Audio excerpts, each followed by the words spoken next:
बिस्मिल्लाहिर्रहमानिर्रहीम। वकूनू मअस्सादिकीन। क़ाल नबी सल्लल्लाहु अलैहि वसल्लम इरहम मन फिल अर्दि यरहमुका मन फिस समा। दुरूद शरीफ पढ़ो।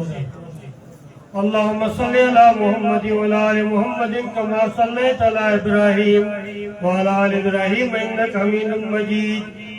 अल्लाहुम्मा बारिक अला मुहम्मद व अला आलि मुहम्मद कमा बारकता अला इब्राहीम व अला आलि इब्राहीम इन्नका हमीदुम मजीद।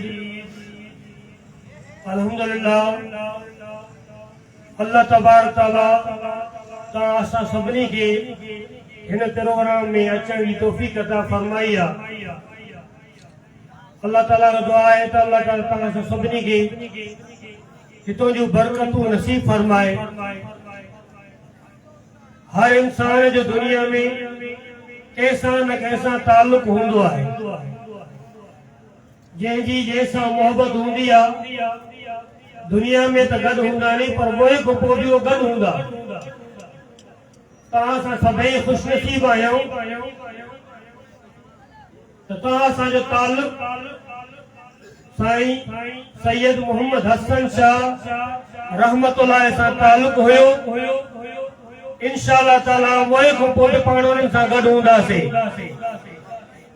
अल्लाह ताला जो फरमान आहे तव्हां सचनि सां गॾु रहो।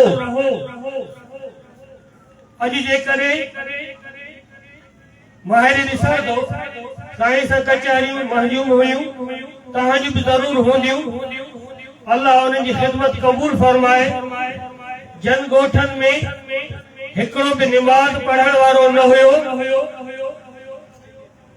पर कन गोठन में मस्जिद भी मता न हुई।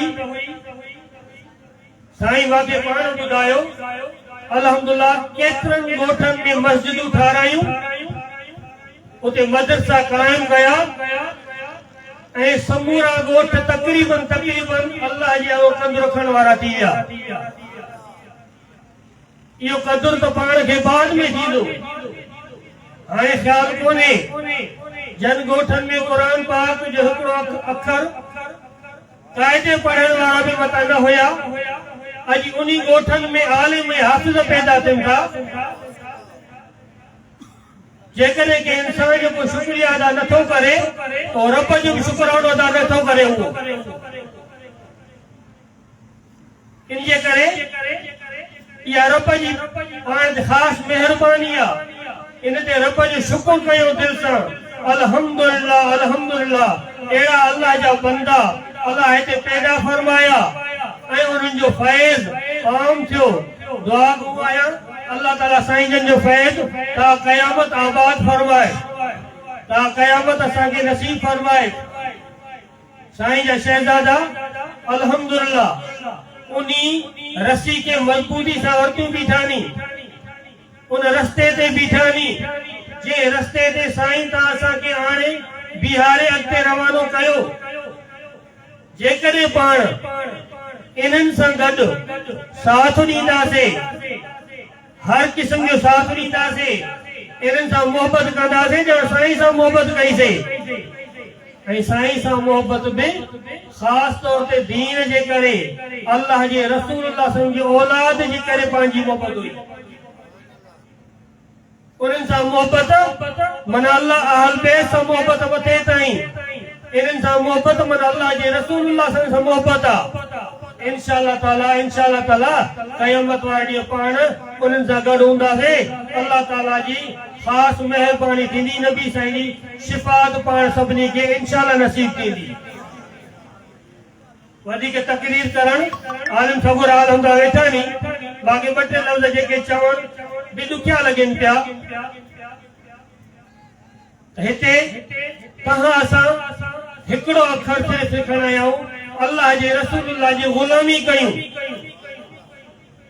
हर वक्त 24 कलाक पाण खे अल्लाह जो हुकुम आहे, 24 कलाक नबी साईं जी गुलामी जो हुकुम आहे। असां जेकॾहिं मानी खाऊं था उते भी सुन्नत तरीक़ो आहे। नबी साईं मानी कीअं खाईंदा हुआ, जेकॾहिं घर में हलूं था त घर में वॾा बि आहिनि, घर में नंढा बि आहिनि, घर में मर्द बि आहिनि, घर में औरतूं बि आहिनि। हाणे जेकॾहिं उते पाण सुन्नत सोचींदासीं, माउ ऐं पीउ वॾनि जो अदब, नबी साईं फरमाइनि था जेको नंढनि ते रहम नथो करे, जेको पंहिंजे वॾनि जो अदब नथो करे, अल्लाह जो रसूल फरमाए थो असां वो नाहे, असांजो छा बचो पोइ। घर में जेकॾहिं हलूं था हरू भरू नंढे खे जेकॾहिं असां धिको ॾिनोसीं त पोइ असांजो कुझु न बचियो। माउ पीउ जेको माउ ऐं पीउ जो अदब कंदाड़ा, इंशाअल्लाह ताला जीअं पोइ थींदो सिधो जन्नत में आहे। लफ़्ज़ पाण ॿुधूं सोचींदा आहियूं, असांजूं निमाज़ूं, असांजा रोज़ा, असांजा हज, असांजूं ज़कातूं, सभिनी खे इहे लालच आहे त असांखे जन्नत मिले। जन्नत लाइ अमल कयूं था न। जन्नत मां जे पेरनि हेठां आहे। अल्लाह जो रसूल फरमाइनि था जन्नत मां जे पेरनि हेठां आहे। मां जो अदब कयूं, मां जे पेरनि बराबरि पाण खे न सम्झूं। उफ़्यूं वला तनहरुमा, उफ़ हूं इन्ही जी बि इजाज़त कोन्हे। जेको माउ पीउ जो अदब कंदो इंशाअल्लाह ताला जीअं अखियूं ॿूटी त सिधो जन्नत में वेंदो। अल्लाह ताला असां सभिनी खे दीन ते अमल करे तौफ़ीक़ अता फरमाए। वमा अलैना इल्लल बलागुल मुबीन। जज़ाकुमुल्लाहु खैरा। खिताब फरमाए रहा हुआ इंतहाई नसीहत आमेज फख्र सादात वली इब्ने वली हजरत साईं सैयद नूर मोहम्मद शाह साहब जीलानी, अमीर आलमी मजलिस ताफ़ुज़ खत्म नबुव्वत जिला घोट की